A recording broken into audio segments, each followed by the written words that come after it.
Good evening, everybody. Welcome back to another episode of Supr30. This is the 13th episode, and today we're going to change the format a little bit, where we're going to actually enlighten you with a discussion on the topic, and the topic is all about climate change and how does it impact your business. But before I welcome our guest, a quick run on the Refrigeration and Air Conditioning Trade Associations.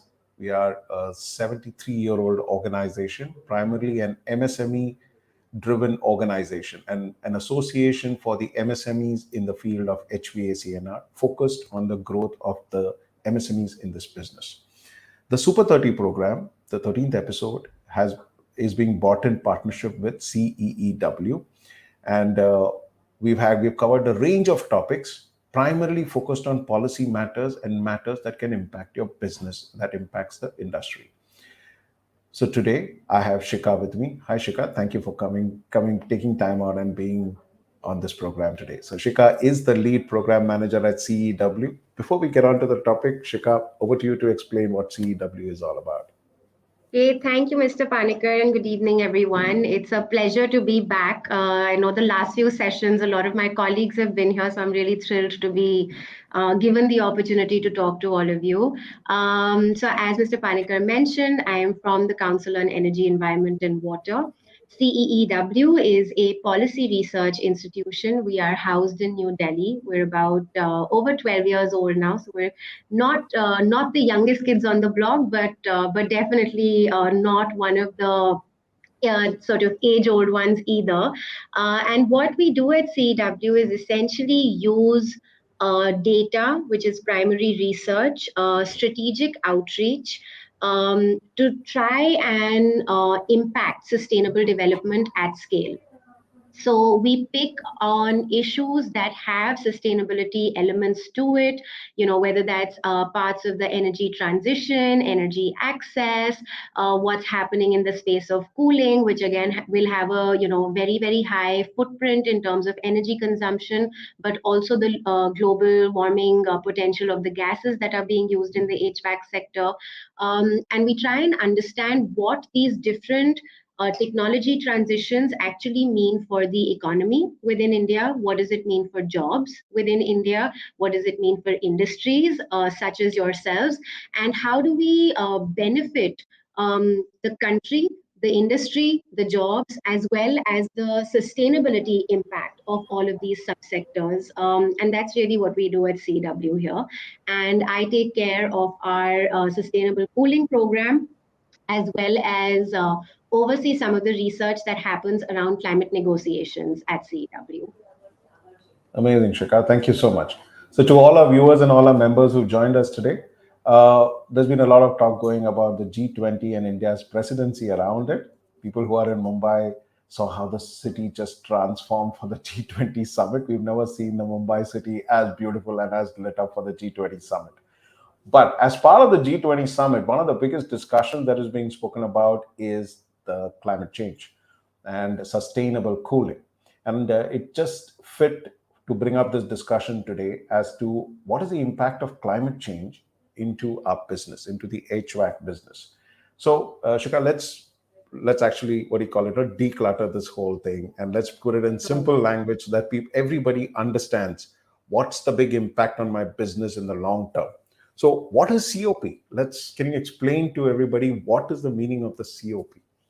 Okay, so back in November, I'm sure everybody saw a lot of news coming out of Egypt, right? There was a climate conference that was happening, that was being hosted in the country of Egypt in a very beautiful resort town called Sharm el Sheikh. It is like the big daddy of India's Goa. It's a resort town, and 197 countries came together.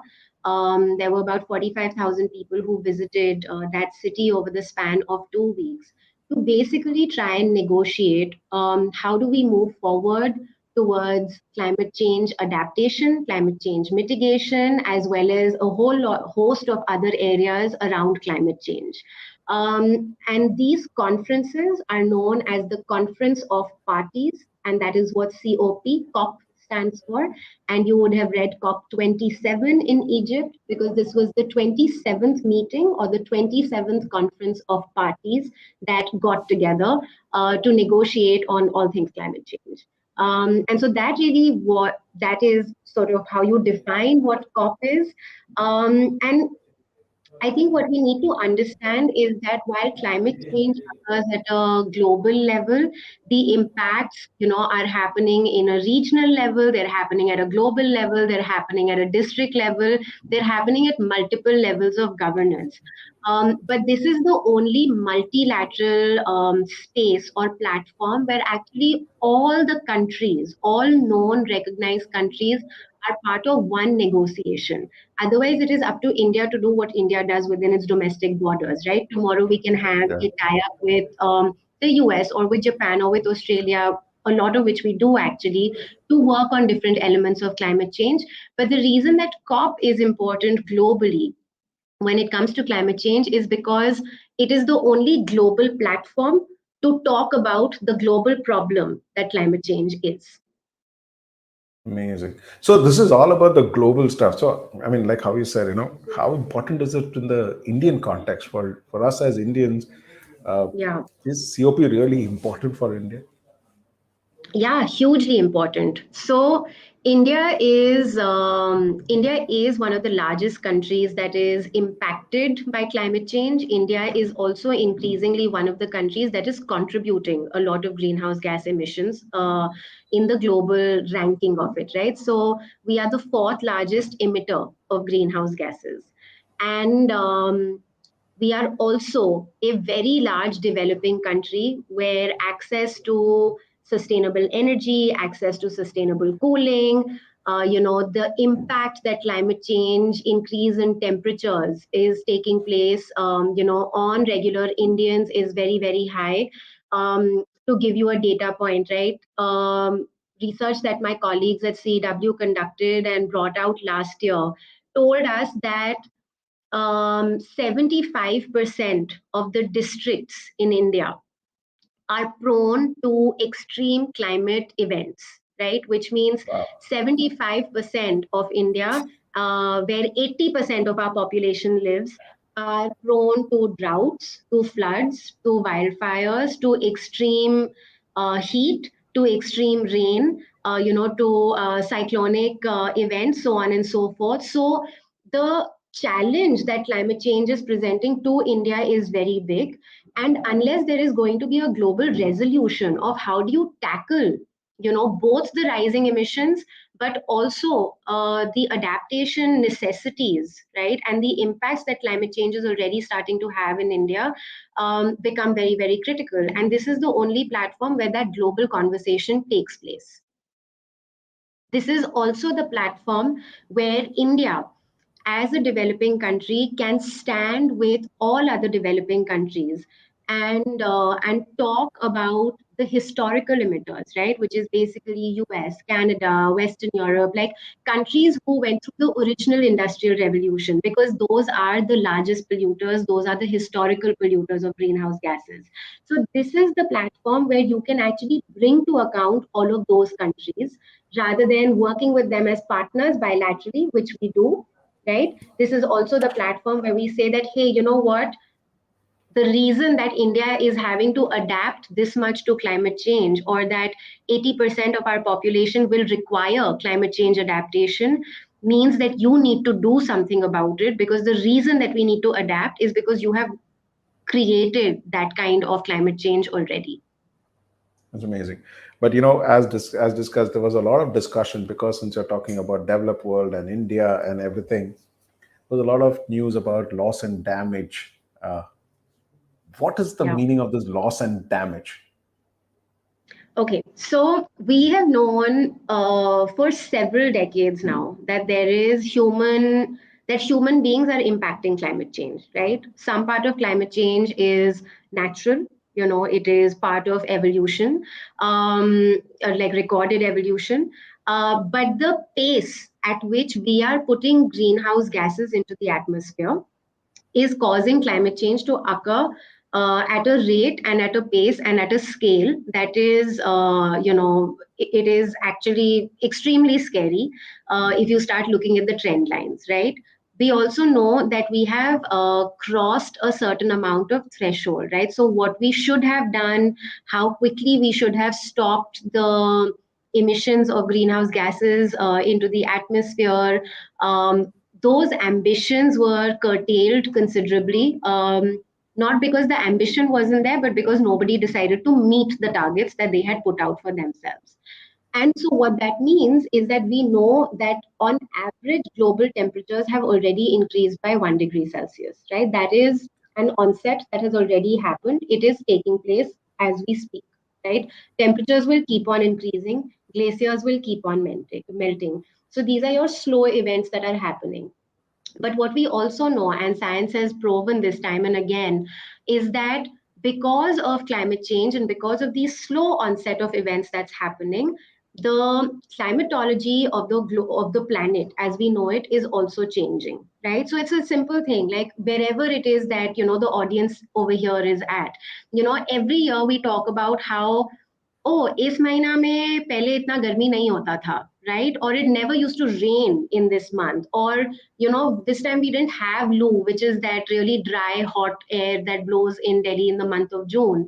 So you're seeing like weather patterns at a local level changing, right? But you're also seeing the incidence of floods, of droughts, of cyclones increase, and they are increasing compoundingly. And that is why climate change is a really wicked problem, because it's not to say that, okay, if we don't do anything today, we know that some more cyclones will happen, so we can do something tomorrow. But the thing is that if we don't do something tomorrow, we only do it day after, the impacts get compounded, right? So instead of something happening once every 10 years, you will actually see it happening 2 times every 5 years, right?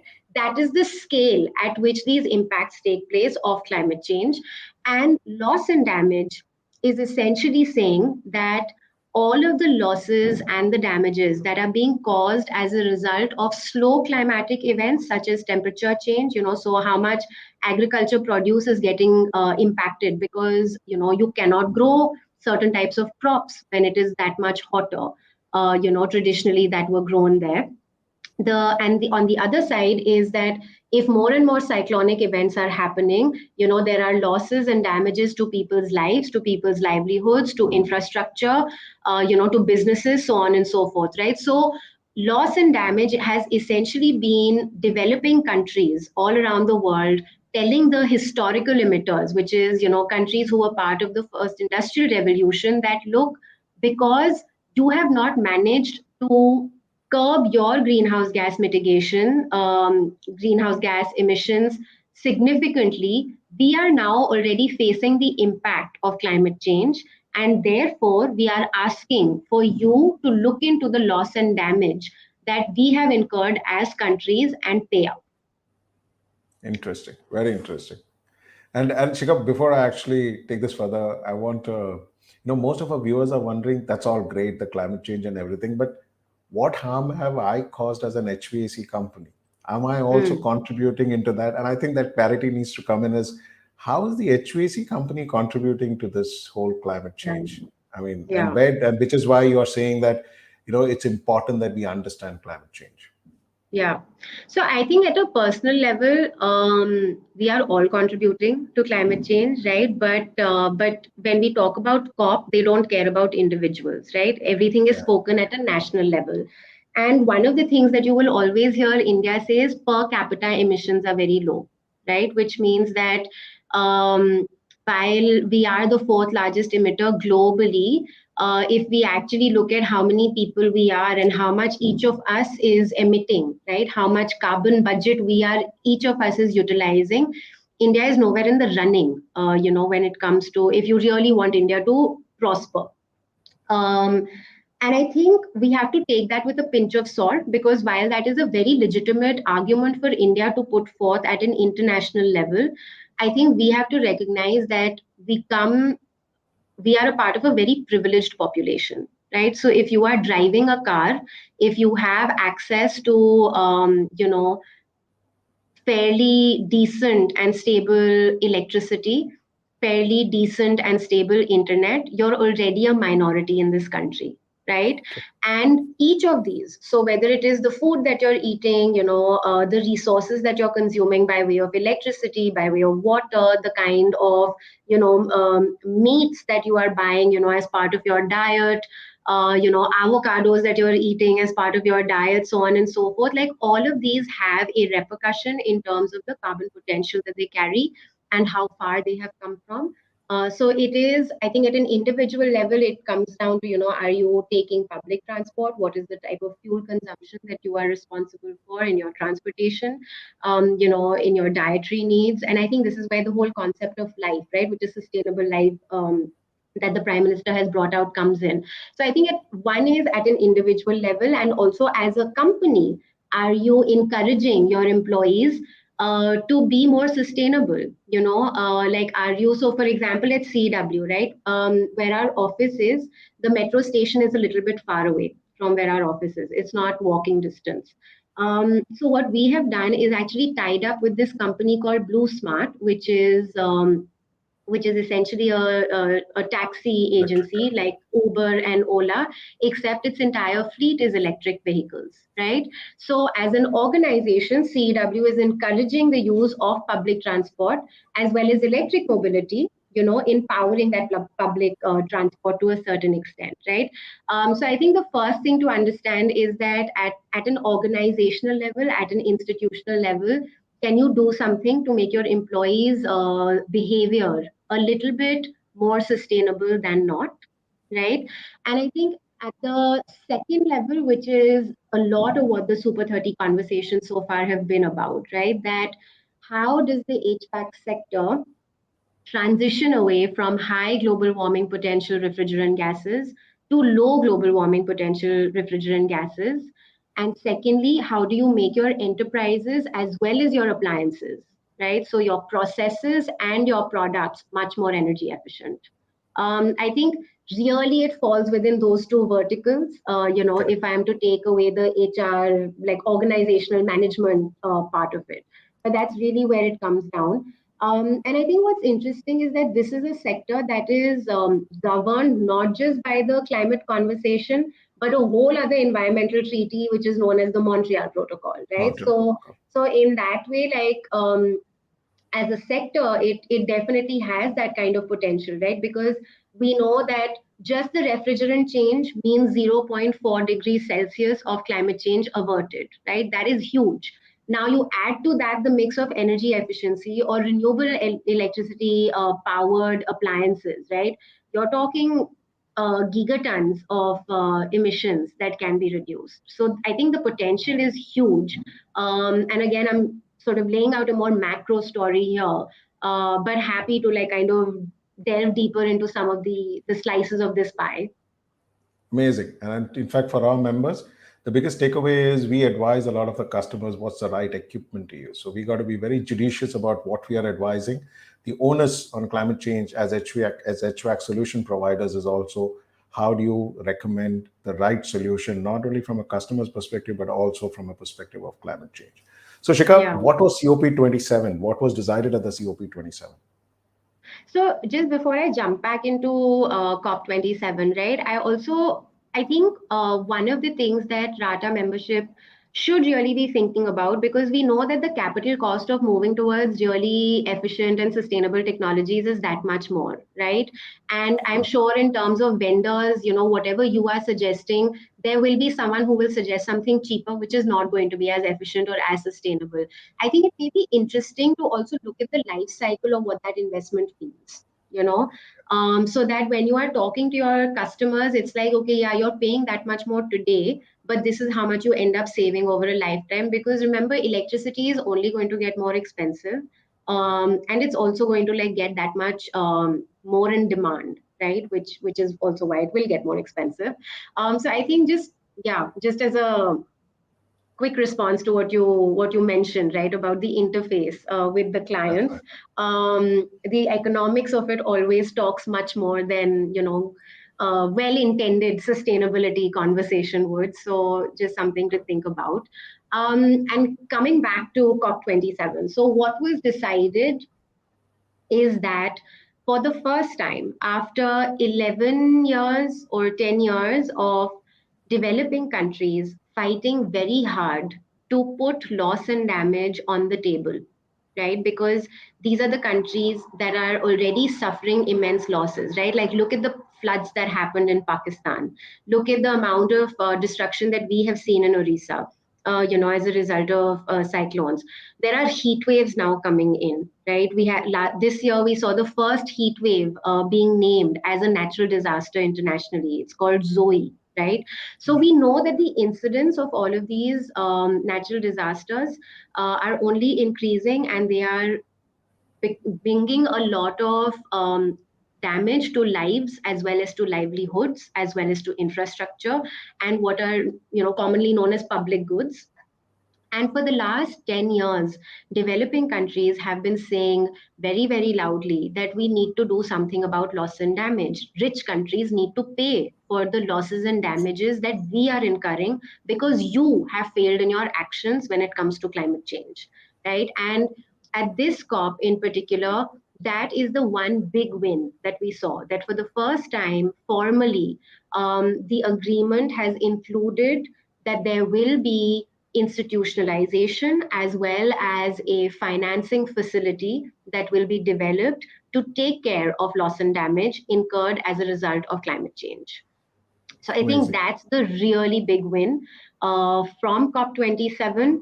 A lot of other processes on COP27 actually ran very, very, very delayed and very slow. So there is not that much other progress. I think that we need to sort of deliberate on. I think loss and damage is the one big thing that we got out of COP27, and of course the politics will continue, right? Who will pay how much? Which countries will be eligible to receive it? Is India really a developing country? Should India be thinking about, how much it will have to pay going forward, so on and so forth? Like, all of these political questions will keep on continuing. These debates will keep continuing. But I think it's important to recognize that for the first time, the International Agreement on Climate Change recognizes that loss and damage is something that needs to be insured. That's right. But so how does this impact our members? Yeah, because most of our members are business owners who run HVAC companies, who provide solutions, or component manufacturers, or just manufacturers, or traders. I mean, how does this impact company owners or companies like these who are our members? Right. So I think there's two aspects to it. Again, like how I said, right? Like, are you as a company encouraging your employees to make more sustainable choices? Similarly, are you as a company actually thinking about climate insurance and climate risks? Right. So, where are you situated? Where are your assets situated? Are you really thinking about, is that area flood prone or not? Do you have the kind of insurances? And, what are the risks to your own business because of your geography, and also because of your expertise, right? I think that's one aspect that all companies and organizations should be thinking about quite clearly. Um, you know, I think it was in the second week of COP27, something called a Global Shield Initiative was actually announced, which was countries like Germany coming together to say that we will provide money to basically insurance money against future loss and damage, right? So Interesting. we know that all of these natural climatic disasters are on the rise. So are you as an organization really thinking, or as an association even, are you thinking about creating like preferential insurance mechanisms to protect your businesses? I think a second area where it impacts all members of the HVAC industry, right, across the supply chain around the world, is the fact that you are in the middle of a transition towards sustainability, right? So you have to move towards low GWP gases. There is no question about that. It has already been agreed upon. It is something that is happening globally. It is something that I'm sure all of you are already starting to feel the ripples of in India. And from next year onwards, there will also be a formal plan in place to talk about how these gases will be phased down, within our own country, sector by sector. So I think there's that aspect to it. And I think a third aspect that we need to think about, again, as an association, but also as individual companies, is the net zero announcement that was made. Again, the net zero announcement was made at COP last year, right? That Prime Minister Modi announced that India will be net zero by 2070. So what does that mean, right? How are you going to be minimizing your own energy consumption? How are you going to be minimizing, the emissions coming out of your own fleet of products? How are you aligning with different supply chains that exist around the world, right? Are you going the way of the US? Are you going the way of the EU? What standards should India be following? What standards should India not be following? Which are the gases that you want to come into the market, or which are the gases that you as individual organizations are comfortable in working with and promoting. So I think there's a lot of openness and a lot of gray as well when it comes to companies in India today in this sustainability transition. I think everybody knows it's going to happen, but what are the choices that should be made, are perhaps still being negotiated, are perhaps still being discussed, right?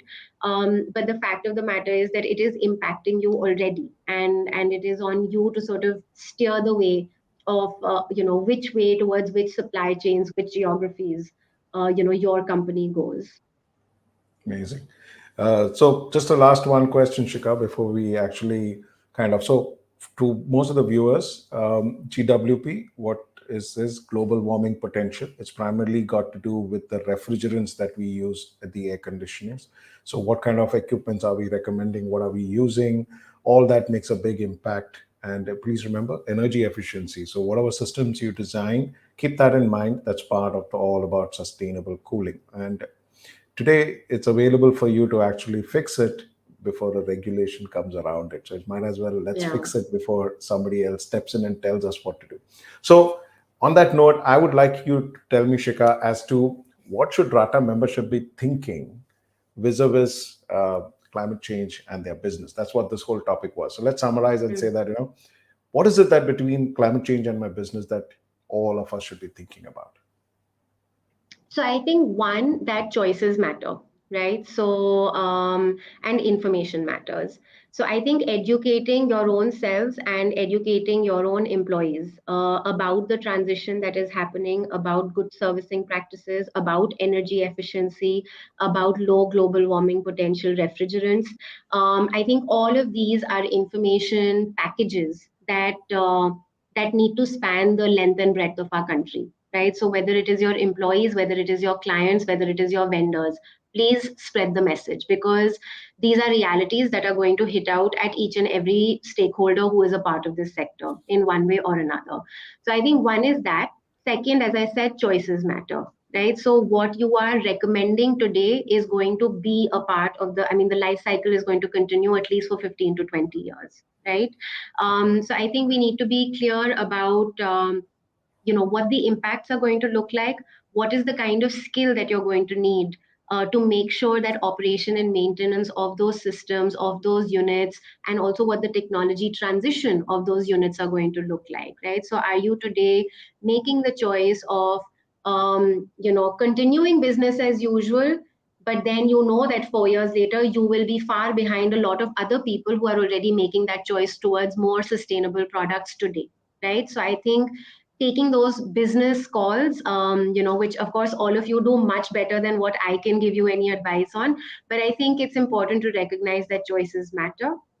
And I think finally, the third thing is just recognizing that, we are part of, like I said, we're part of a very privileged population in this country. We have the ability to nudge good behavior and to protect ourselves and our employees and our loved ones from the impacts of climate change. But what that means is that you also therefore need to think about, what does sustainability really look like in your daily life, and how can you impact the lives of your own employees by encouraging better behavior there.